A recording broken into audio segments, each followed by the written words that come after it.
Pereira, is that correct? Yes. Did I? Oh, yeah, I said your name correctly. I'm so excited. Thank you. And you, if I can brag about you a little bit, you're an employee here with Native American Student Services in Tucson Unified.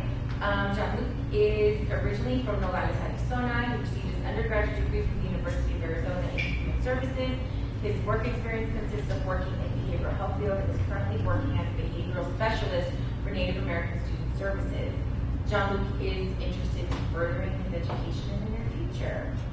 Thank you for joining us. We appreciate you being here to read the land acknowledgement. Thank you for having me.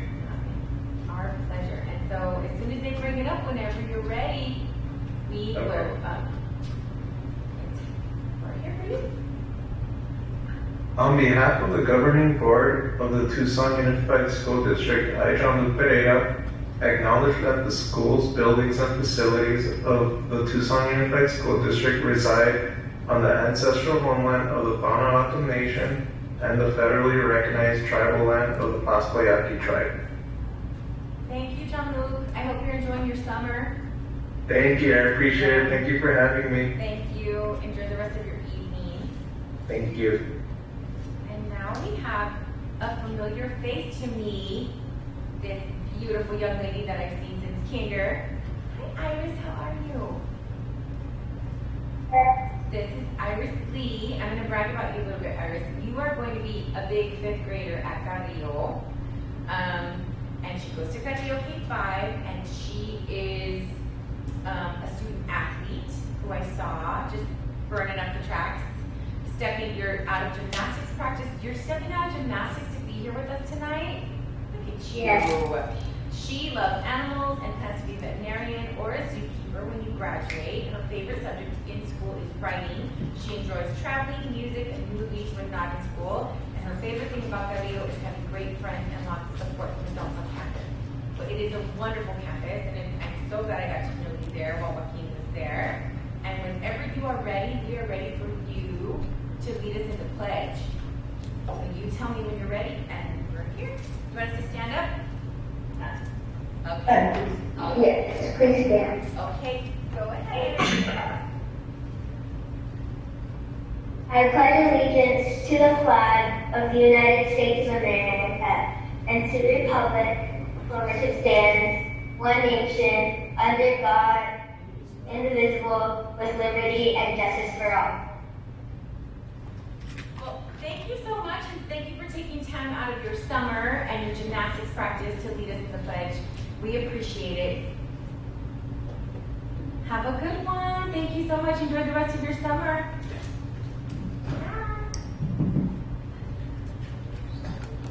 Okay.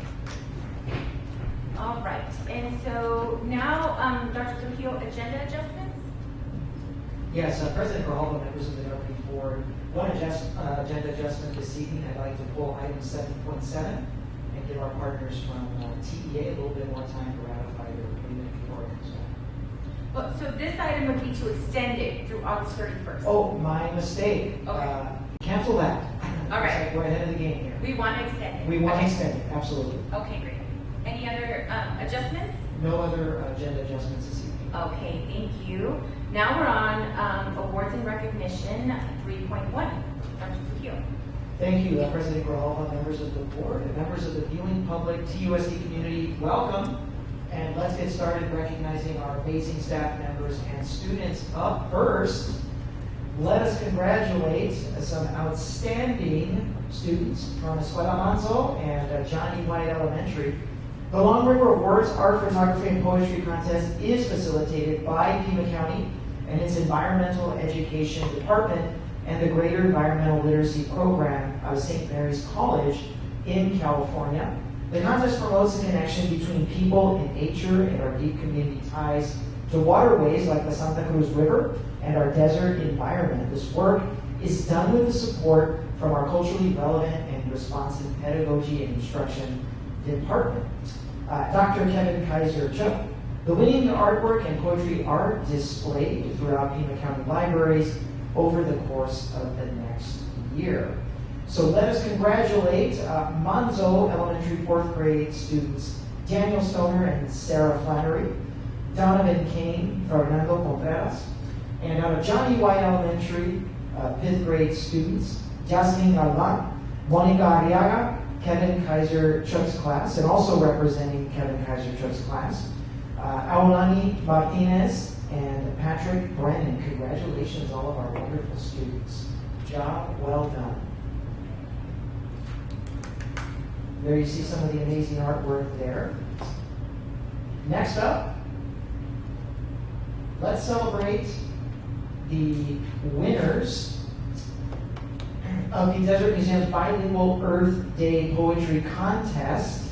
Let's celebrate out of Pueblo Gardens, Miss Pavela's 4th grade class, Anthony Flowers, Miss Nalda Francisco's class out of Safford K8, Melissa Perez, and Miss Jessica Ramirez Paredes dual language class out at Johnny White Elementary, 2nd grade. Let us celebrate Eliseo Calderon and Jorge Vega for their distinguished submissions and for winning and being recognized in the Desert Museum's Bilingual Earth Day Poetry Contest. Awesome job, amazing students. More student recognitions here. Let's recognize our Dr. Banks Award recipients. Congratulations to Sabino Calderon and Daniel Reese. They are the 2021-2022 Dr. Banks Award recipients. This honor is awarded to students who have attended Banks Elementary School and exemplify the characteristics, values modeled by Dr. Banks, such as determination, resourcefulness, self-motivation, just to name a few. Dr. Banks, the iconic Dr. Banks in the TUSD universe, turns 101 years young this month as we continue to celebrate her legacy through the excellence and the achievement of the amazing students that you see right here on this screen. Congratulations to our International Science and Engineering Fair winners. Let's congratulate Lily E. Wood, Nathaniel Adam Vanderloo, and Saptarshi Malik for being named Regeneron's Isdf, International Science and Engineering Fair, Isdf 2022 Special Award winners. They were the only TUSD Isdf finalists who qualified and attended the prestigious and world-renowned International Science and Engineering Fair. Lily Wood and Nathaniel Adam Vanderloo earned the Arizona State University Isdf Scholarship for their project EAE BO25T, Contemporary Projected Climate Change Across the Southwestern United States Relative to the Last 24,000 Years. Amazing. Saptarshi Malik earned the National Anti-Vivisection Society First Award of $10,000 for his project CEL 033. Hedgehog signaling mediates the dysregulation and androgen corticotropic hormone secretion receptor expression in Cushing's disease. Our students engaging in this level of international research is absolutely amazing. This is just such a wonderful achievement. I'd like to congratulate our students once again, Lily Wood, Nathaniel Adam Vanderloo, and Saptarshi Malik. Our next recognition is the Arizona Department of Education's 2022 Farm Fresh Challenge winners out of Davidson. Yes, ADE Health and Nutrition Services. They've awarded Tucson Unified with the 2022 Farm Fresh Challenge Award. The Farm Fresh Challenge encourages child nutrition program operators to serve locally sourced ingredients and engage their community in activities to learn about Arizona agriculture. The Farm Fresh Challenge started off with in-classroom lessons from our dietetic intern, Kiara, who planned 3 separate activities that included information about the food origin, nutrition, and where the item was locally sourced, and finished with a mindful tasting activity. The students investigated 3 items: wheat berries, butternut squash, and pinto beans. They visited Davidson Elementary during their lunch for a cafeteria butternut squash recipe taste test. The students roasted butternut squash, distributed it to every student, and allowed them to vote on our tasting ballot whether they liked it, loved it, or just tried it. Finally, there was a culinary demonstration utilizing the ingredients featured in our Farm Fresh Challenge, discussing knife and measurement skills, as well as discussion, importance of utilizing local ingredients. 35 Davidson students went home with a meal kit and recipe instructions to replicate the dish at home. Congratulations again, and thank you, Davidson Elementary students, for helping the Farm Fresh Challenge come to life. The Tucson Unified Community proudly adds 3 more schools, Seacrest Middle School, Vale Middle School, and Utterback Middle School, to its lineup of schools participating in the Verizon Innovative Learning Program. Verizon's educational initiative, which addresses barriers to digital inclusion, in partnership with Digital Promise. Verizon Innovative Learning Schools equip students and teachers at select middle and high schools across America and certainly across TUSD with devices and an up-to-date 4-year data plan. In addition to free technology and access, schools receive extensive training and support along with the opportunity to engage in powerful teaching and learning that leverages technology in and out of the classroom. Ellisvale Middle School, Seacrest Middle School, Utterback Middle School are among the 50 new schools joining the Verizon Innovative Learning Schools Network, bringing the program to more than 560 middle and high schools nationwide. These schools join 3 other Tucson Unified District schools. Mansfield Middle, Pueblo Gardens K-8, and Lawrence are 3 inaugural Verizon Innovation Learning Schools. That brings our total to 6. So congratulations, Ellisvale Middle School, Seacrest Middle, and Utterback Middle School.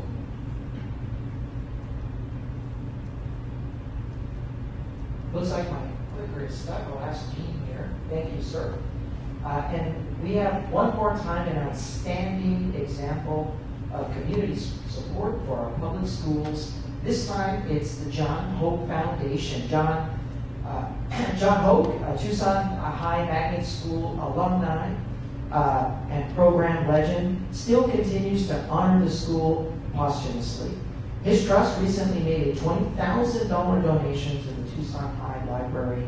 A picture of Mr. Hope was also placed in the library to honor his dedication to the school. Pictured with Principal Shauna Rodriguez is Viviana Sanchez, a distant relative of Mr. Hope. John Hope spent his time at Tucson High, transforming it into a true magnet high school. He transformed uninspired spaces into creative ones for students to learn and thrive. In addition, he worked with magnet coordinators to develop a unique curriculum that would shape students for a future in science, math, and the arts. Before John Hope became the principal at Tucson Magnet High, he was an outstanding English, GATE, and yearbook teacher at Catalina High School. Tonight, his legacy lives on as we celebrate the $20,000 donation to the historic Tucson Magnet High School Library. And we round out this evening celebrating staff excellence. I'd like to personally congratulate 2 of the foremost two-way dual language, not only experts and practitioners, but advocates in all of the state of Arizona. And tonight, we honored their award for bilingualism from the Association of Two-Way Dual Language Education. They have named Language Acquisition Director Patricia Sandoval-Taylor and Program Coordinator Ana Manzano as this year's Promoting Bilingualism Award winners. This national recognition is awarded to educators and researchers throughout the United States whose leadership and life's work exemplifies a strong commitment to the linguistic and academic progress of students in two-way and dual language programs. Patricia and Anna have worked tirelessly with the 11 programs in the Tucson Unified School District and have organized a notable effort in instituting programs positioned to ensure that students in two-way dual language programs can meet the promise of biliteracy over their K-12 schooling. They will receive their award at the 30th Annual National Two-Way Bilingual Immersion Conference in Riverside, California, June 28th and the end of this month. Let us give all of our amazing students and staff a round of applause. We have some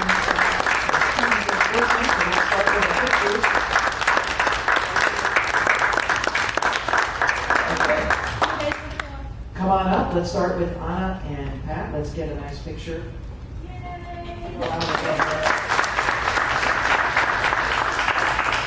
invite our other award members now, and I'll ask Leslie to queue up any of our other award winners. Join us tonight in person.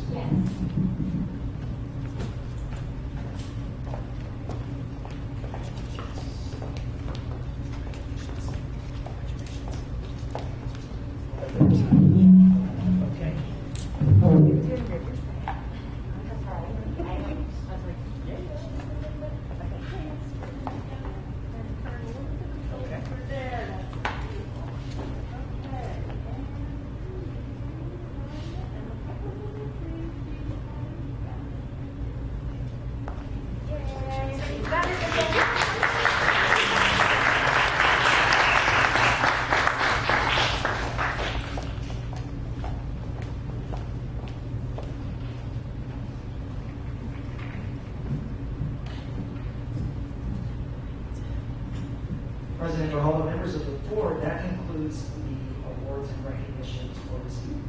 I don't mean to put either of you on the spot. Did you want to say anything about your award or your staff?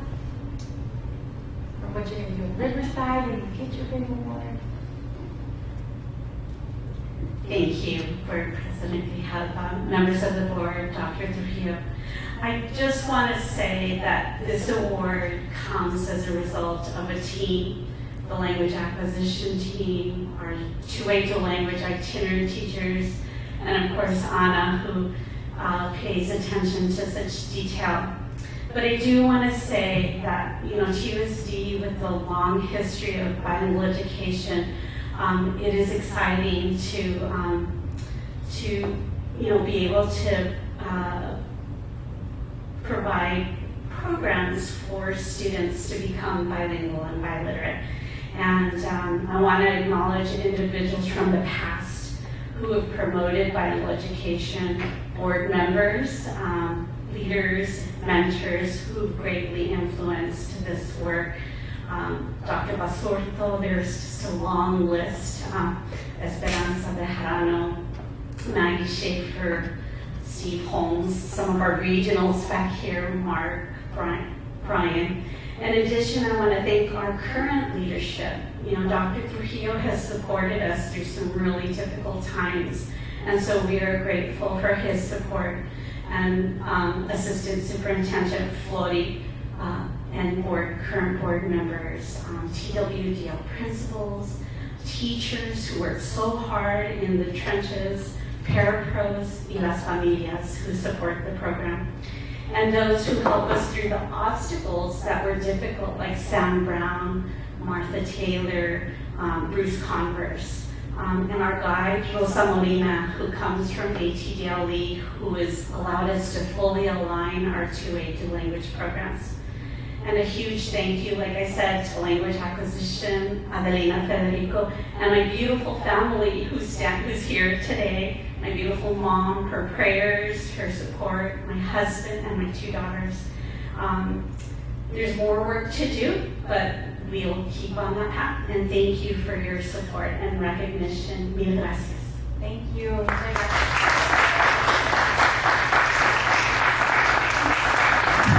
so glad that TUSD is receiving national recognition for all of this hard work, and the fact that this district persevered through state attacks on dual language, and we still have some of those amazing educators in our district that are still dedicated to the work. So thank you so much for your words, and felicidades to the department.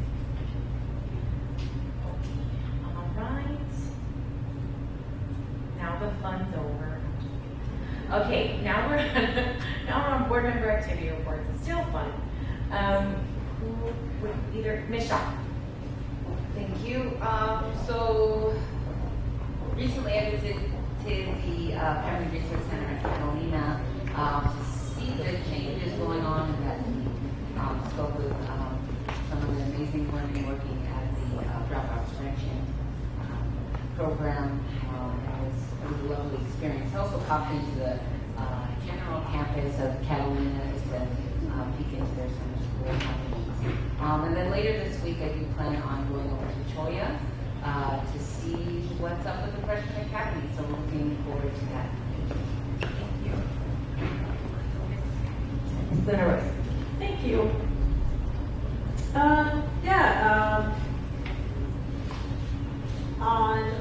Let's see, since the end of school, it's been a little quiet. I think I'm taking a little bit of a break. Everybody's taking a breather, but I did want to talk about the graduations that I attended. Attended Mary Meredith, which was a really lovely little graduation. Just one student graduated, and he was very sweet, and his whole family was there. The whole room was filled. It really was. It was sort of like standing room only. There was cake. It was a lot of fun. I was really glad to be a part of that. Same day, I went to my alma mater in High School and attended the graduation there. And they asked me to give a few words to the students, but I did it when it was just us and students and not in front of the whole parents and crowd. But the fun part of that evening was they asked back, well, they didn't ask me as a board member, but they'll ask a Recon alumni to come and address the students. And they asked Mr. Hank Matz, who is my chemistry teacher, my 10th grade year, and I haven't seen Mr. Matz in a very long time. And that was, he, very popular, very, very popular teacher while I was attending there. He was there all 4 years. And first thing he said to me when he realized it was me, he says, Miss Luna, because I was Miss Luna Rosa, Miss Luna, didn't I teach you any better? School board, really? I mean, so, you know. But he's a great guy, and like I said, super popular teacher, and all his former students, we all follow him on Facebook, and we just love him. So it was so nice to see. Next day, I attended the Sabino graduation.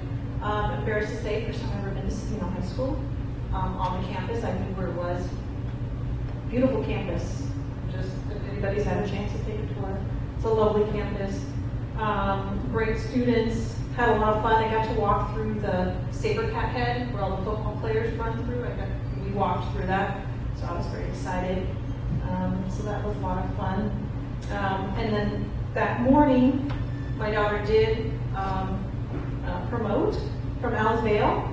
So got to do that, do the parent thing, but did have, and I'm sure Ms. Grijalva has attested to this, her many years on the board, even when you're just trying to be a parent, people are coming up to you and wanted to talk to you about stuff. So that was fun. And lastly, it wasn't me who took the trip, but my daughter did take a trip to DC and New York for EF America, Explore America through Alice Vale.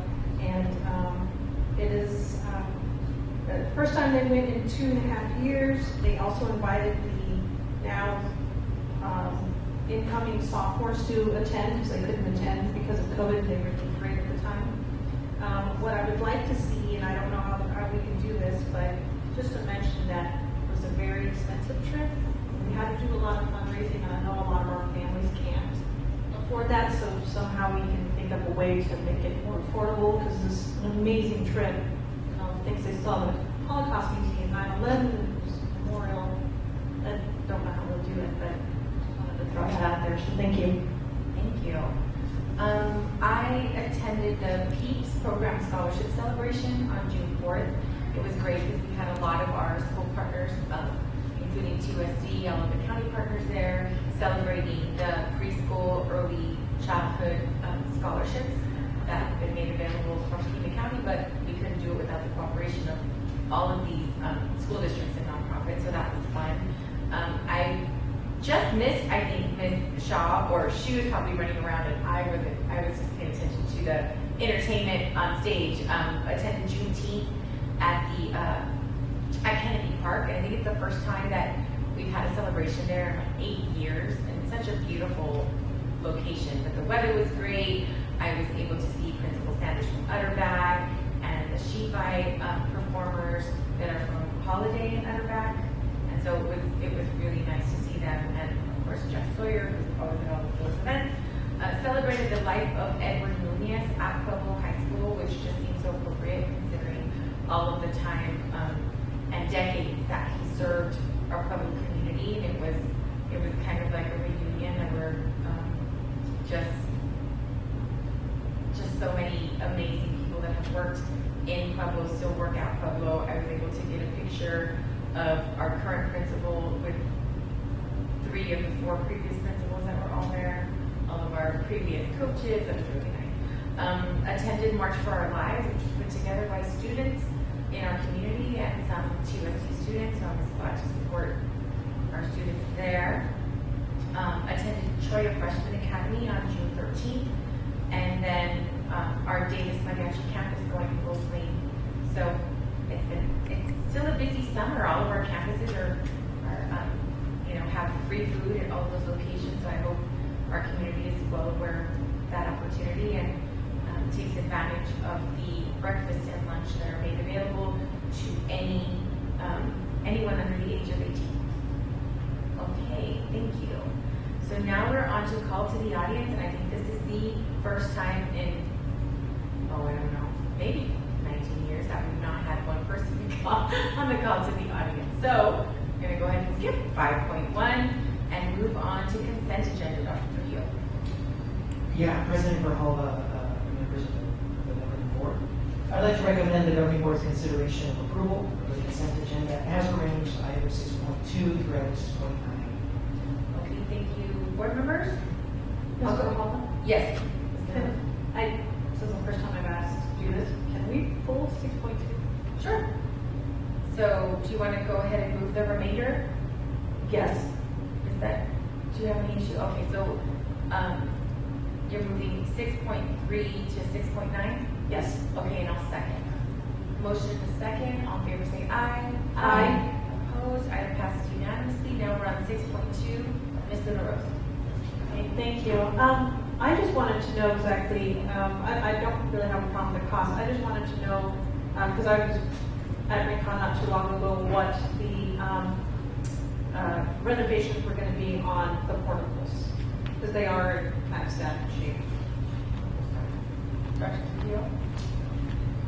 Yes, so when we look at the scope of work, so number one, I've got Deanna Kerfoot if there's any purchasing questions, but there's going to be work on a lot of the general conditions of the portables, which could be carpet and paint, flooring, that definitely has to be part of this project.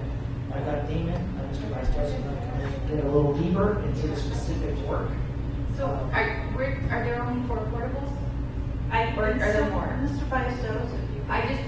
Because most of these, for the cost, it's probably kind of like, not superficial, but exterior, some of those.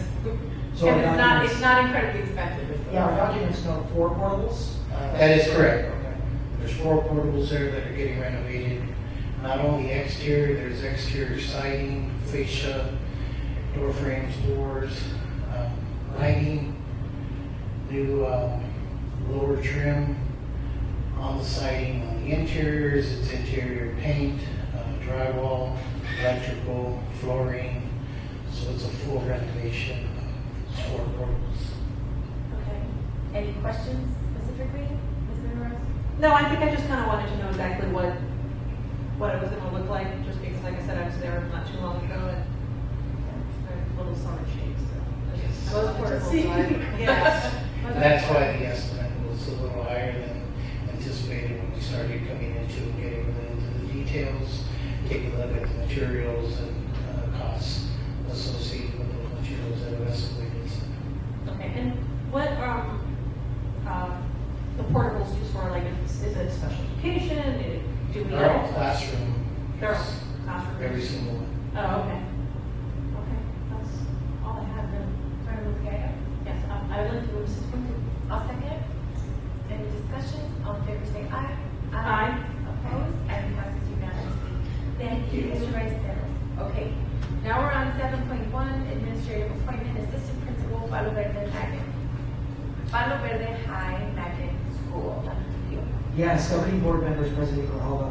Tonight, we probably recommend a candidate to fill the position of assistant principal over at Palo Verde High School. We want to welcome home an Arizona native who's been serving for the last several years in the Huntington Beach Union High School District, where she's been proudly serving since 2010. She's been most recently an assistant principal working there at the high school level and is now looking to make the move back to Arizona. Promotion to high school there in Huntington Beach out to the high school. We're proud to recommend this evening for your consideration, Ms. Andrea Diaz. Okay, thank you. I'll move the item. I'll second. Any discussion? All those in favor say aye. Aye. Opposed? Item passes unanimously. Congratulations, Ms. Diaz. Ms. Diaz is not, I believe not with us, but I do believe that we have her on Zoom. Ms. Diaz, welcome to Tucson Unified. We're excited. Congratulations. Hello, thank you. I'm very excited to be coming home. I'm really excited. Thank you for that introduction. It'll be great to meet everyone in person in a few weeks. So thank you so much for this opportunity. Thank you and welcome to TUSD. Thank you. Welcome. Right, now we're on 7.2, review, approve, and adopt revised 22 through 24 MOU for blue collar employees, AFSCME, between TUSD and AFSCME. Dr. Trujillo, Ms. Mesa. Yes, President Grijalva, members of the governing board. We may need some guidance here from our general counsel, but for the sake of meeting efficiency, I was wondering if we could roll items 7.2, 7.3, 7.4, 7.5, and 7.6 all together and have Maricela cover just the major changes and then have the board vote on all of those items. Well, let's do 7.2 and 7.3. We were gonna roll 7.5 and 6 together, but I know that you have specific slides for those, right? You don't have to go into low level of detail is what we're trying to say. We're very happy that you have an MOU. Thank you. President Grijalva, governing board members, we present the AFSCME agreement it's a 2-year agreement. We worked diligently with AFSCME, and the highlights here are similar to that with the other agreements. We've streamlined language, clarified items, referenced policy where needed, and updated the financial components to reflect changes made by the governing board this year. We are asking for approval of the 2-year AFSCME agreement. Summary was attached to the presentation. Okay, I'll move the item. Awesome. A motion and a second. Any discussion? All in favor say aye. Aye. Opposed? Item passes unanimously. Now we're on 7.3, review, approve, and adopt the revised 22 through 24 CWA Supervisory Professional Agreement between TUSD and CWA, Communication Workers of America. Yes. Thank you, President Grijalva, governing board members. Similar to what I stated earlier for the AFSCME agreement, I'm not sure if Linda Hatfield is on the Zoom. She was going to try to make it, but again, we worked with CWA and worked so well, wanted to continue with the 2-year agreement. Also, with the 2-year agreement, there's a caveat that we would come forward if there were other articles during the next year that either side wanted to open. So, while it's a 2-year agreement, there are still openings to review matters. Okay. Do you see, Jean, is anyone on? Okay. So, any questions? And I'll go ahead and move the item. I'll second. I have a motion and a second. All in favor say aye. Aye. Opposed? Item passes unanimously. Now we're on 7.4, review and approve and adopt the revised 22 through 23 employee agreement for non-bargaining employees. Thank you, President Grijalva. This is a much shorter summary, just reflected some of the similar changes as stated previously, requesting approval of the non-bargaining agreement. Okay, I'll go ahead and move the item. I'll second. Motion and a second. All in favor say aye. Aye. Opposed? Item passes unanimously. So this is where we're going to try to combine a couple. So we have 7.5, extend the 21-22 meet and confer agreement with Eli, psychologist, research project manager between TUSD and Eli through August 31st, 22. We have 7.6, extend the the 21-22 TEA White Collar and Food Service Agreement for Article 26 through August 31st, 2022. And then we have extend 7.7, extend the 21-22 TEA Consensus Agreement between TUSD and TEA through per Article 34 through August 31st, 2022. So all of this is just extending the current language through August 31st, 2022 to allow a little more time to reach agreement. I'll go ahead and move all three items. I'll second. So I have a motion and a second. Any discussion? All in favor say aye. Aye. Opposed? Item passes unanimously. Thank you. Now we're on 7.8, review, approve, and adopt the revised 301 pay performance plan for school year 22-23. Dr. Trujillo? Yes, President Grijalva, members of the governing board, we had an opportunity to brief you in executive session, and now we will entertain your questions. Again, any questions about the Prop 301 performance plan? We might Stella, you just have a very short overview of the proposed changes. Really what I'd like to do is just acknowledge the committee that spent time on reviewing the plan. There were very few changes made other than dates.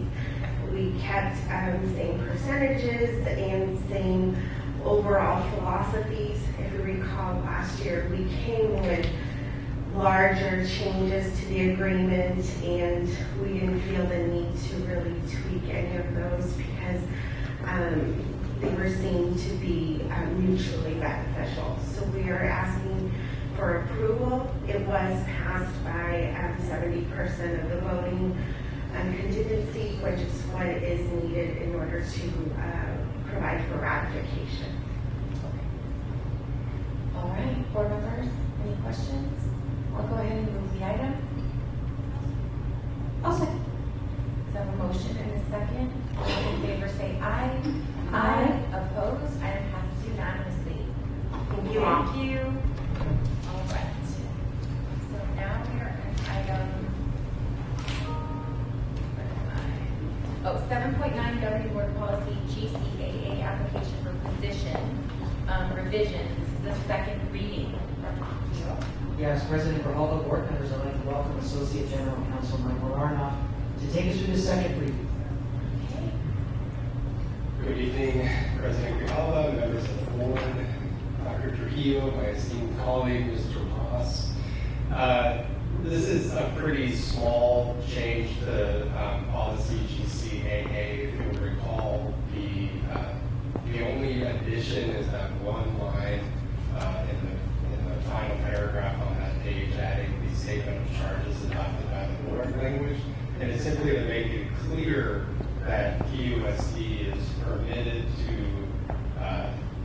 tell people, would-be employers conducting reference checks about any statement of charges that's been adopted, even if the due process, any appeal on that statement of charges isn't complete yet. The statement of charges is public. It's really not a change or anything mind-blowing, but we wanted to make it clear in the policy that we were able to do that and would do that. This is the second read. This was, I think, the first read on April 26th was posted for public comment. We did not receive any comments on this proposed revision. Okay, board members, any questions? I'll go ahead and move the item. I'll second. A motion and a second. All in favor say aye. Aye. Opposed? Item passes unanimously. Thank you. Now we're on 7.10 Governing Board Policy JQ, student fees, tax credits, fines, and charges revision. Dr. Trujillo. Yes, and I believe President Grijalva, board members, will toss this one over to our General Counsel, Mr. Ross. Thank you, Dr. Trujillo. Good evening, board members. Policy revision to JQ is second read also, and it's a statutory language that we're proposing to insert in policy JQ. Basically, it's about undesignated tax credit funds, and the statute changed last year so that donations that are made for a specific project for a purpose that lapses, basically it's discontinued, is deemed undesignated, and the statute allows for a school council to transfer those unused lapsed funds to another school in the district. And the other change was, that we made here was to provide for donations that are made for standardized testing or prep programs, that they expire or deemed undesignated as of the end of the school year, June 30th. Those are made specifically for students taking, that parents pay to have students take those tests, and once that year is over, then apparently those students are not taking that test, these would be undesignated. This also was first read on April 26th, and it was posted for public comment. The revisions were posted on the board's page on April 28th. There have been no comments received on this, and again, this is a proposed second read, so up for adoption. Okay, the only question I have is that this one says unspent contributions can be transferred to any school within the same district, but can they also be transferred, like if it's a designated, it's a donation specific to a certain program, that program in the school no longer exists, can those funds go back to the school as undesignated? They become undesignated, the addition, so they can be treated as undesignated, the school council can funnel them Right. to another program in the school. Okay. The statutory change was that, well, now you can transfer it to another school if you wish. The school council can. So that's the addition that the statute. So you could always put it towards it undesignated in that same Yes. school fund. Now this will allow for a transfer. Can you give me an example of why you would have to transfer from one school to the other? I don't think it would be a have to. It would be a if the school council wants to. You know, I'm trying to just imagine a situation where there may be a program that is in a middle school and the students are going to high school, and there's, you know, I don't know if it's a club, a travel club, for example. Maybe they will transfer that to those, you know, so those students that were in the middle school can benefit from it in high school. I mean, it's just something I'm kind of coming up with as to how that might be something that a school council might want to do. Mr. Hall? Yes, Mr. Rose. Thank you. Oh, I'm sorry, Ms. Yeah. Yeah. So, Mr. Ross, when you said the travel club, I'll use that example. I know the travel club that my daughter went through at Alice Vale used a good portion of those funds, those undesignated tax funds. Well, no, there was designated, and then they took whatever was left over and gave it to students who perhaps needed to meet the threshold to be able to go. So you're saying like those students, I'll use those students as an example, that were 8th graders and had to wait till almost 10th grade to go, the travel club could take those funds and say, students, you didn't get to go because of COVID, so, or for whatever reason, and we can roll it over to them? So if the program at school A ends, you know, they have some particular activity, and so that those donated funds become undesignated, then yes, the school council at school A can say, we're going to have that money go to the next level school where your students are. I mean, that's just an example. Okay. Another one that I guess could happen is if the school closed, they're left with, you know, they're going to be closing, so they're left with those, you know, ending programs, and they could transfer those now designated funds to another school. Okay. There could also be, I'm just thinking of more examples, there could also be kind of a cooperative among schools. Maybe there's more than one school that has an activity that they share. Maybe you don't have enough students in one school to have a critical mass to make that work. But if you combine with another school, then there is. I could see a school council saying we're going to transfer these now undesignated funds so that other students can benefit. Okay, thank you. All right, and this is, I'll go ahead and move the item. I'll second. Motion and a second. All those in favor say aye. Aye. Opposed? Item passes unanimously. Now we're on 8.1, teacher evaluation model for school year 22-23. Dr. President Grijalva, members of the board, yearly we do make it a practice of bringing any proposed adjustments or changes to the teacher evaluation model to the attention of our board and our public. And this year, we do the same. I'd like to invite our Senior Director for Assessment and Evaluation, Dr. Ellen Freitas, to walk us through this year's preset changes. Okay, thank you. Hello.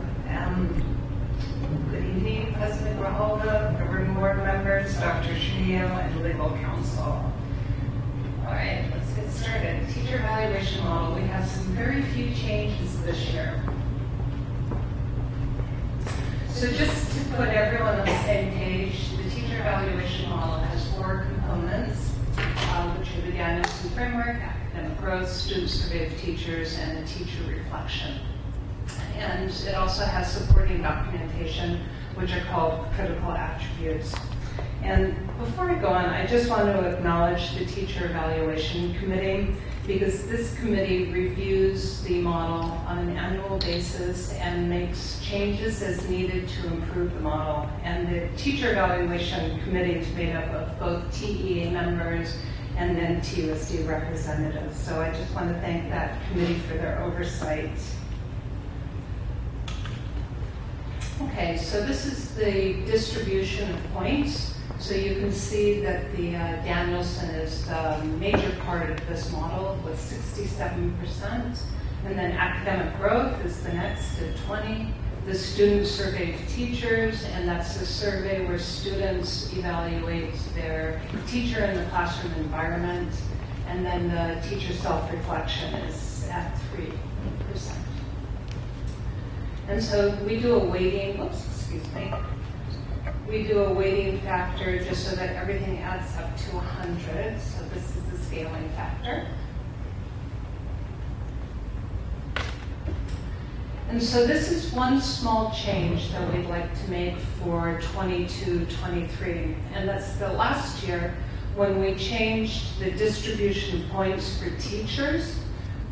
We had 2 distribution of points occurring at the same time. So one for teachers and then one for the other TRDA employees. And because that was a little confusing for principals in particular to have 2 models, and for teachers and other staff as well, we're recommending to streamline this process so that everyone has the same distribution of points. Other small changes that we'd like to make this year is in our growth, the growth measures.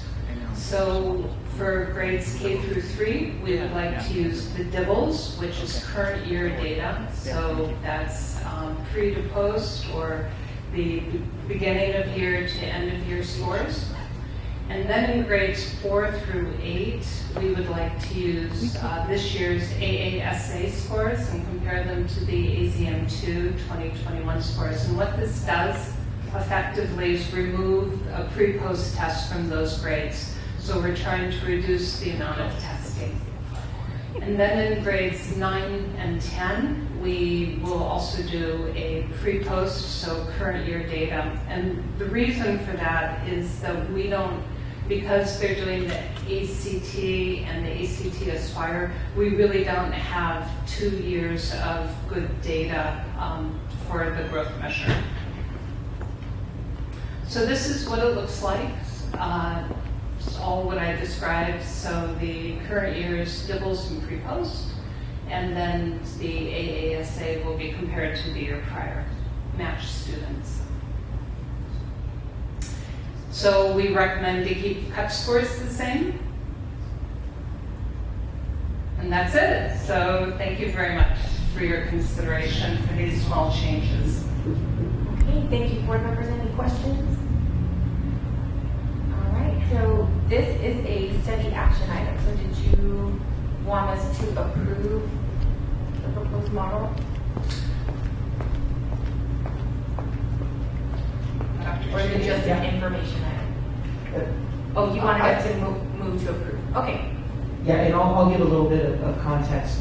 Just because of where we are in the desegregation case and the sensitivity around the teacher evaluation process that was heavily litigated, we just think it's a safe practice to make sure we have governing board approval before we execute any changes. Okay. I'll go ahead and move the item. I'll second. So I have a motion and a second by Mr. LaRose. Any discussion? All in favor say aye. Aye. Opposed? Item passes unanimously. Thank you. Thank you very much. All right, now we're on 8.2, fiscal year 23 proposed desegregation budget and process. Dr. Keel. Yes, President Grijalva, members of the governing board, I'd like to welcome our Chief Financial Officer, Mr. Ricky Hernandez, and our Finance Director, Fina Johnson up. The governing board had an opportunity to receive a briefing and executive session on the proposed desegregation budget last week. We put together a couple of key budget documents for all of you watching, our community members watching our meeting. We're going to talk very briefly about the basics of tonight's proposed DSEG budget and throw it over to governing board questions. Mr. Hernandez? Good evening, President Grijalva, members of the board. So I will actually need to defer to my finance director, Fina, as this predates my tenure in TUSD and the development of the budget.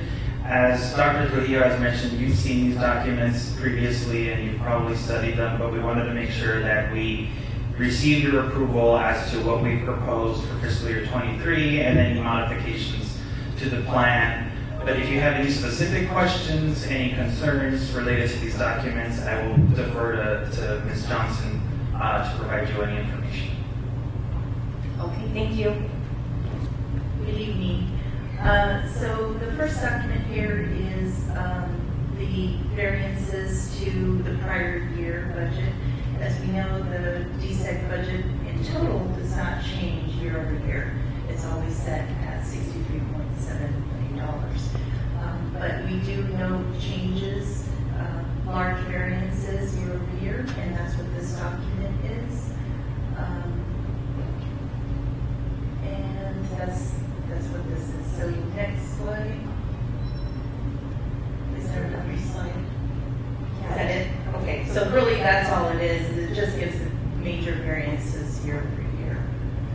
So are there any questions? Board members, if you have questions? There's two exhibits, one is H and one is B. And so B goes through,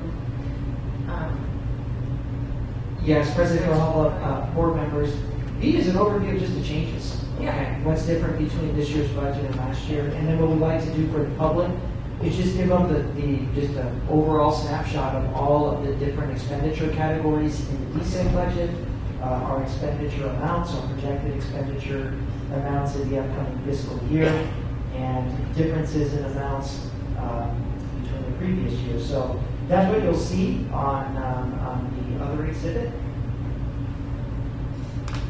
okay. Board members, any questions? All right, I'll go ahead and move the item. I'll second. The motion and second, any discussion? All in favor say aye. Aye. Opposed? Item passes unanimously. Thank you. Now we're on 8.3, Governing Board Policy JICJ, student use of cell phones and other electronic devices. This is a revision, and it is the first reading. President Grijalva, members of the governing board, I'd like to welcome again Associate General Counsel Mr. Arna to take us through this item, which we're seeking to provide some really improved and enhanced clarity to our teachers and our administrators around the usage of cell phones when they present themselves as a disruption, and also the parameters that we have to take them, use them in our centers of investigations. Mr. Arna? Thank you, Dr. Trujillo, and good evening again.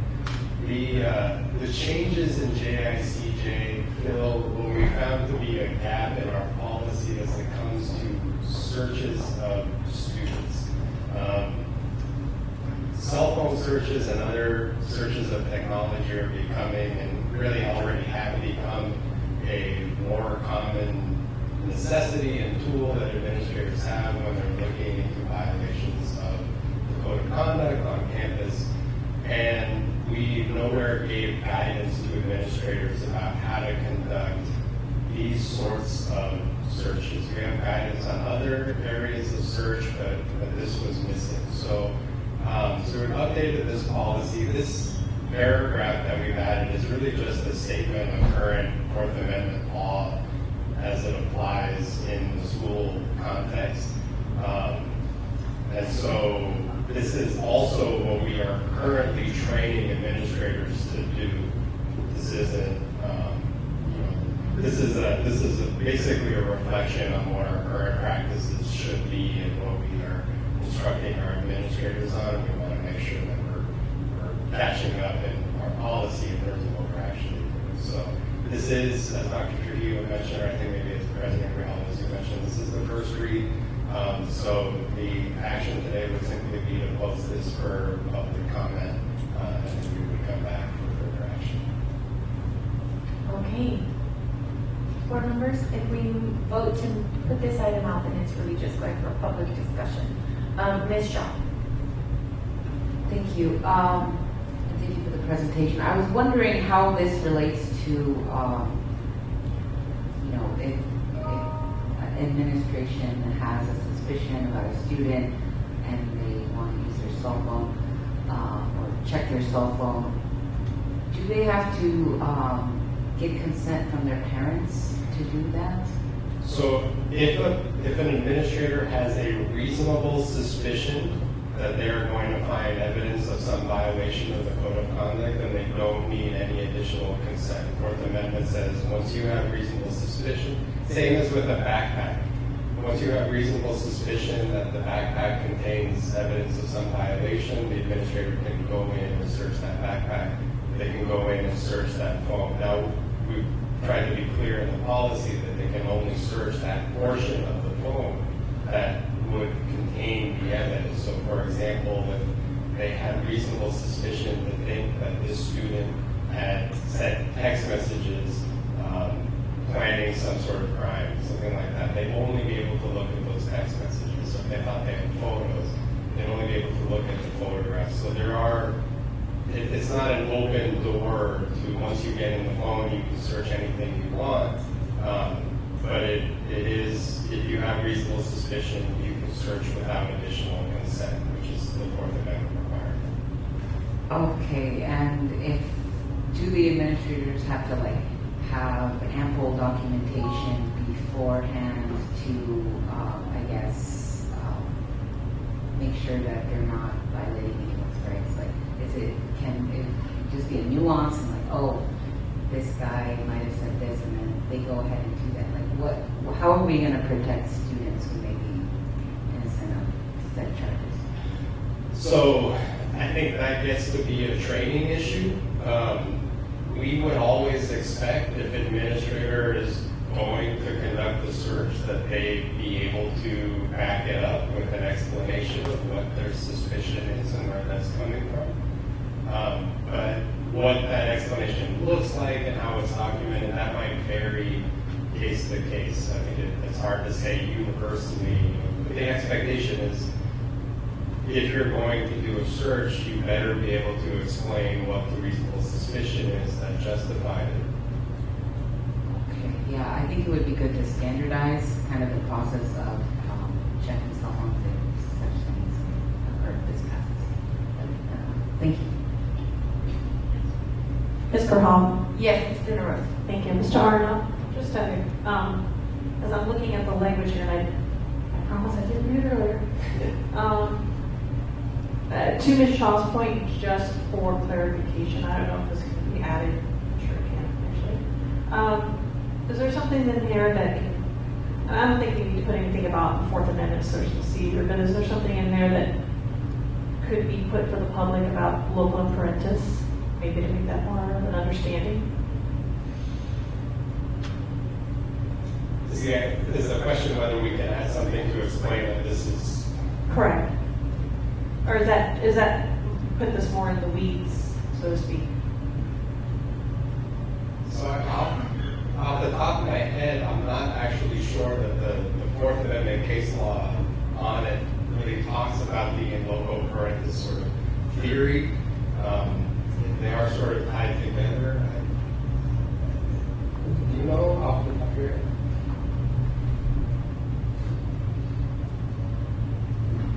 I can't think of any school search Fourth Amendment cases that have made reference to in loco parentis, except to the extent that it's a lower standard for searching than, say, law enforcement would have, because school administrators have that responsibility for the other students in the school. So that's the only connection that I've seen. Mr. Aronoff and I can think about how we can incorporate that into either this policy or the search policy. I would say, so it is a little bit different because, so in the school search, for example, if the school were truly acting in local parentis, we could just search a student whenever we wanted. But that's not the case, and we're clear in our policy that that's not the case. That's why I think there are these Fourth Amendment cases about school searches that say when we can take those extra steps, the protections are different than in a criminal context where you would maybe need you might need probable cause depending on the situation. But because it's a school context, the standard is reasonable suspicion, which is a lower standard than probable cause. I would say, given what in local parentis generally means, I don't think it really applies to the Fourth Amendment context. I'm just, a while back I did get contacted by a parent who felt that their daughter had been, the cell phone had been taken away, and she thought that was unfair, and it was against the Fourth Amendment, and I was just like, well, you need to talk this to your principal, but she kind of, and I tried to explain to her about local parentis, and so it seemed like there's just sometimes, not every parent is aware of that. I guess that's my point. Could I add one thing? Sure. In terms of having a phone taken away, that is a slightly different sort of concern than what we're trying to address, which is when an administrator actually wants to go into the cell phone and search through the cell phone. And in fact, I think we try to be really clear that if your only violation is having the cell phone, that's not grounds for us to then search the cell phone. It has to be that we're looking for evidence of some different violation that we have reasonable suspicion of. Okay, all right, I appreciate the clarification. Okay. Perhaps, yes, Michelle. Okay. No, perhaps we maybe want to bring this back. We have two board members that probably have some language suggestions.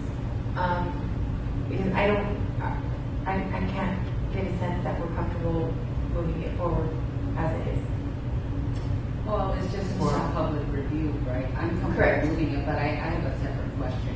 Okay. But I'm fine with waiting until the other board members. No, go ahead, Michelle. Okay. My question was in relation to what's been happening sort of this school year in regards to like the creation of Instagram accounts that kind of, I feel like are creating this environment where students want to make fights so that they will go viral. Does this relate to that? Because I know it's specifically student code of conduct, and I'm not sure if there's anything in the code of conduct that, like, student code of conduct that relates to,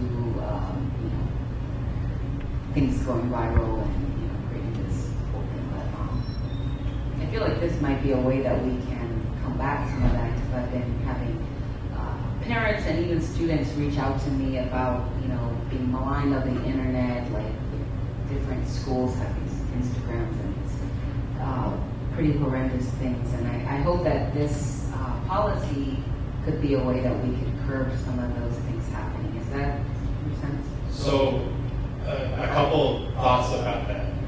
Our code of conduct does have violations that I think would pertain to some of the sorts of situations that you're talking about. For one, we have a violation that's improper use of technology. So that if you're using technology for the purpose of, say, promoting a fight, if you want to go viral, that I think all on its own would be a violation. We also have, of course, a violation for fighting. So if we had a student who was using technology to intentionally provoke or plan a fight, then we would, if we had some reasonable suspicion that they were doing that, then the administrator would be able to go into the phone, potentially say, open their Instagram and find that evidence, and then be able to act on that And I think in that situation, potentially forestall or avoid the fine entirely. And that is, all of these, the Fourth Amendment issues and search issues, a lot of the concern comes from a concern for student safety and making sure that our administrators have the tools to do the investigations they need to do in order to ensure that our campuses are safe. Thank you. Okay, did anyone want to move the item to go out for public? Oh, move it. Okay. Also, So Ms. Shaw moved the item and Ms. Miller seconds. Any additional discussion? All in favor say aye. Aye. Opposed? Item passes unanimously. Thank you. Thank you.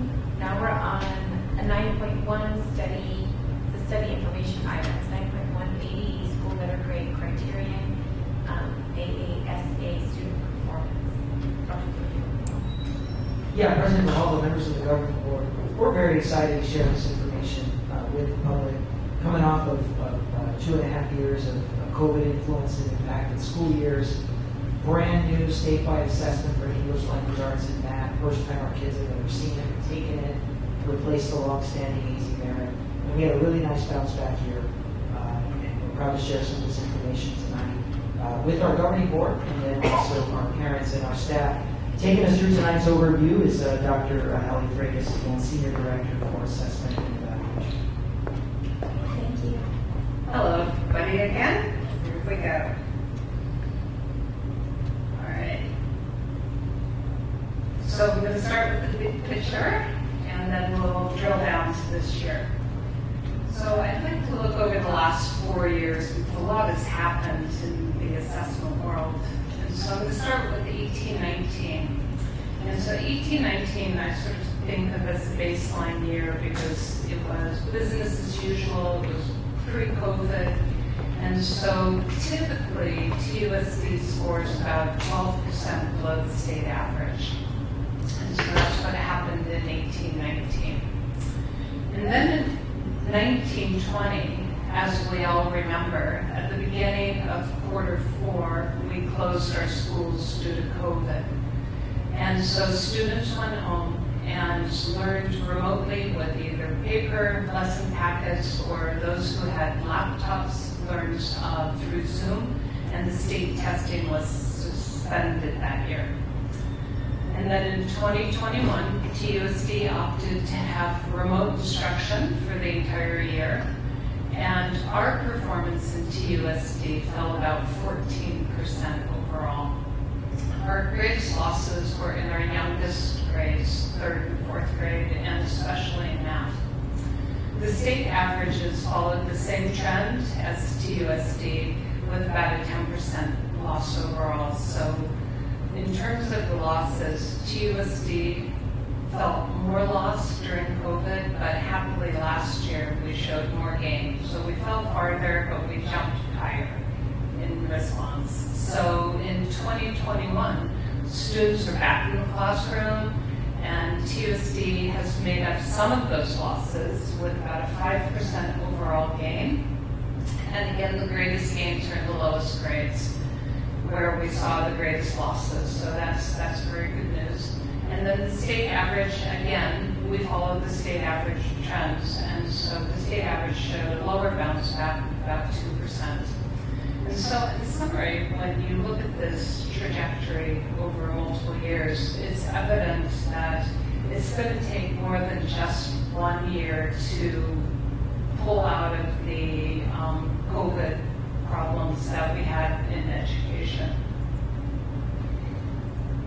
Okay, so here are some percent proficiency rates for grades 3 through 8. We don't have the cut scores from ADE for high school yet, so the only scores we have are grades 3 through 8.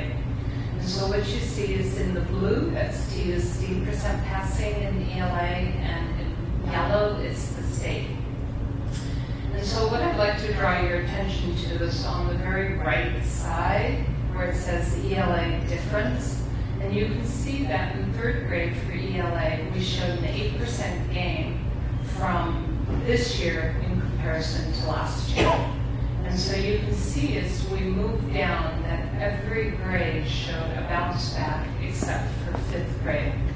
But if you look at the state differences, you'll see that they mirror TUSD's, but TUSD is better than the state. So whereas 3rd grade, we showed an 8% improvement, the state overall showed a 6.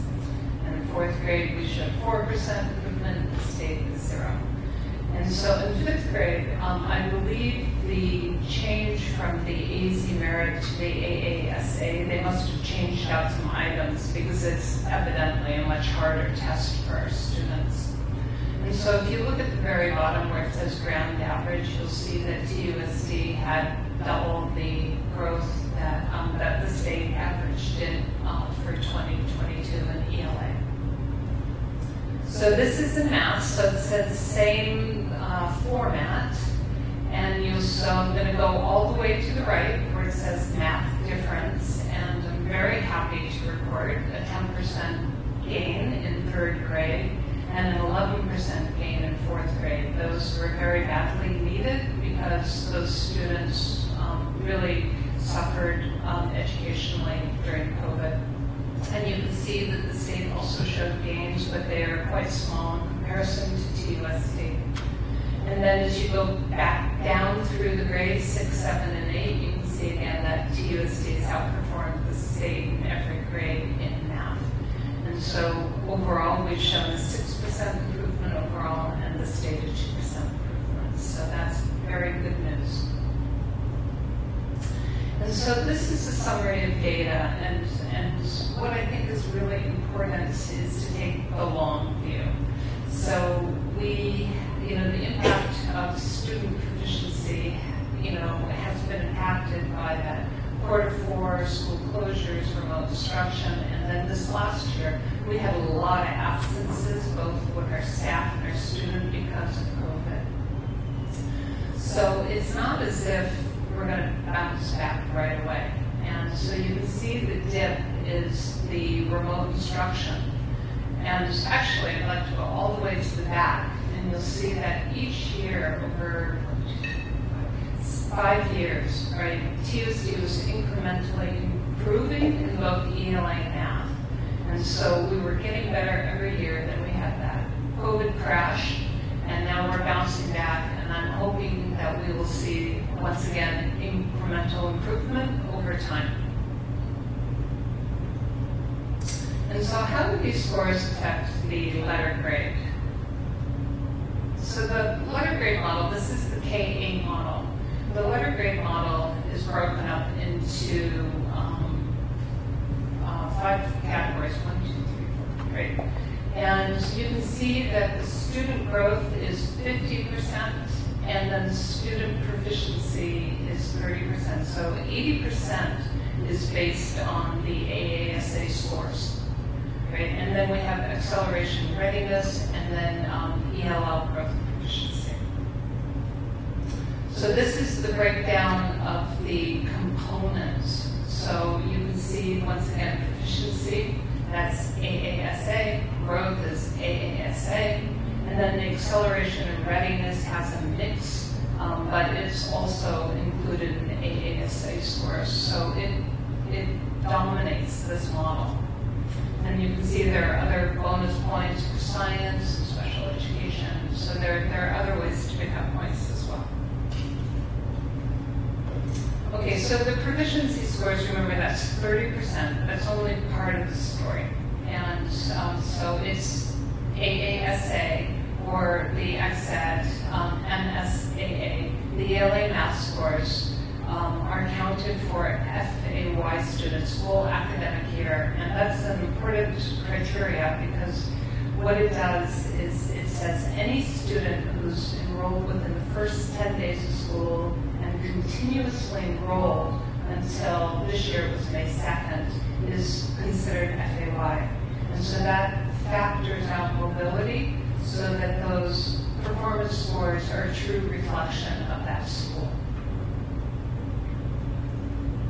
So growth is the ticket. That's where it's at for the letter grade. It's 50% of the model.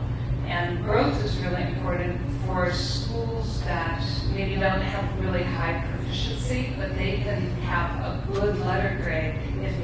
high growth. So growth levels the playing field in many ways and helps schools that have lower performing students also achieve a respectful letter grade. So in order to be included in growth, you need 2 years of valid test scores in the same subject, and you have to be an FAY student.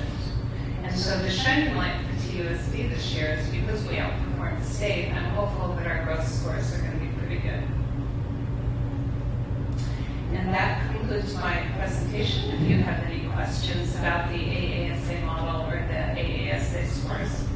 Board members, questions? Ms. Shaw. Thank you, and thank you for the presentation. I just have a quick question about the growth scores. So the slide right before this, for the valid test score record, does that have to be at the same school for both of those test scores to be counted? No. Okay. So let's say you have a student in 5th grade at Howell and goes to Vail for 6th grade, right? Those 5th grade scores count for growth for the 6th grade. At Vail. Okay. Thank you. Any other questions, board members? All right, thank you. Thank you very much. And so when can we look forward to the release of the letter grades for? In the fall. And it's a long wait. I always hope in September, but usually it's in October when they're official. So thank you. All right, thank you. Okay, now we're on 9.2, fiscal year 22 expenditure update for May 2022. Your appeal. Yes, I'd like to welcome back Mr. Hernandez to give us our expenditure update for the month of May.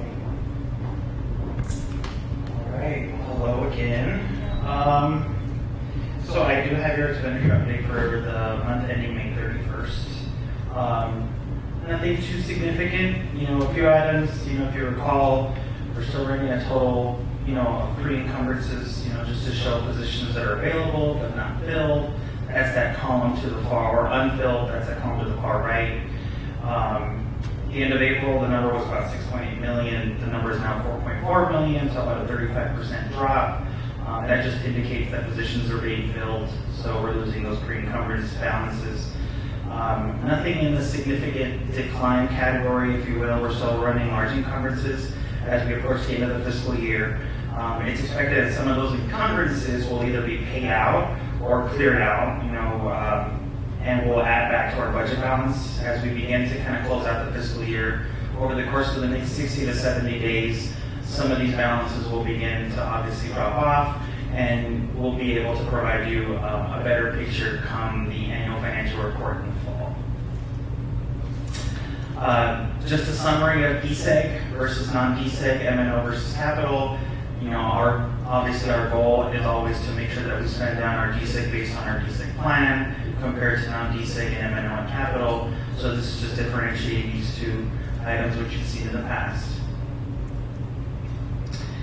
So expenditures by various expenditure types, variances from end of April to end of May have not really changed, nothing unusual or extraordinary. One item to point out is that 52.6% on the very far bottom right is an incorrect figure. That shouldn't be there. We haven't spent only 52.6% of our budget. We've spent significantly more than that by now. So just point that out to everybody. So where are we with balances? I've put the fund balance formula that Renee had explained to you in the past, just kind of broke it down into a little bit of simple terms. You've seen this in the past. One element that I have added for your information is the variance column on the far right to show you how money has moved in and out from the start of the school year through what we've projected through the end of fiscal year at June 30th. So you can see, depending on the fund type, how things have moved up or down. Overall, it's just shy of $5 million out from the beginning of the year. And this is fund balance. This is not budget. So just kind of keep that in mind based on the formula. The beginning plus revenues minus expenditures minus encumbrances. I know it's algebra, but we still got to do it. Classroom spending estimate. Nothing significant to report. Continues to remain steady. as well as the total support that we provide to our students and teachers, hovering around the 73% mark. This is a graphic that you've all seen before, that you're familiar with. This is certainly an expectation that we're going to have a banner year with investments in instruction to be the highest that we've had since we started recording this in 2001. So our expectation is obviously to exceed the amount of money that we've put into instruction over the course of the last 20 years. And just a summary of spending categories, which again you are hopefully familiar with. And expenditure update reports are attached to our agenda items. And thank you, and questions? Board members, questions? Okay, we appreciate the update for May. Thank you. Thank you. All right, future meeting dates and agenda items. Yes, President Grijalva, members of the governing board, we're excited to announce our first governing board meeting in July. Of course, we'll be coming forward with the public hearings for the adopted budget for both M&O and desegregation budget. We'll also be formally presenting for governing board consideration our strategic plan, complete with our data dashboard, with all of our indicators, goals, and action steps. We're excited about that. And then also the second meeting in July, we will have an agenda item that will outline the framework and the support plan for new principals and new administrators in the district, and the mentorship and support we're going to be providing. We'll also have some key graphics available for the community and our board, noting schools that have the administrative changes and where the support's going to be provided. Thanks. And our next meeting is when? Our next meeting is set for July 12th, and then that front and center for July 12th for all of you in the community will be our public hearings for the adopted budgets. Both DSEC and M&O will also have truth and taxation for our proposed adjacent ways of learning. Okay. All right. If anyone has any additional items, you can bring them to Dr. Hill or to provide that board office. Other than that, it is 7:25 and our meeting is adjourned. Thank you all. Happy summer. Happy summer, and we won't see each other until after 4th. So hope you all enjoy a safe 4th of July. And a plug for all you watching out there, summer graduation, June 29th, Palo Verde, 6 p.m. All right. Thank you so much.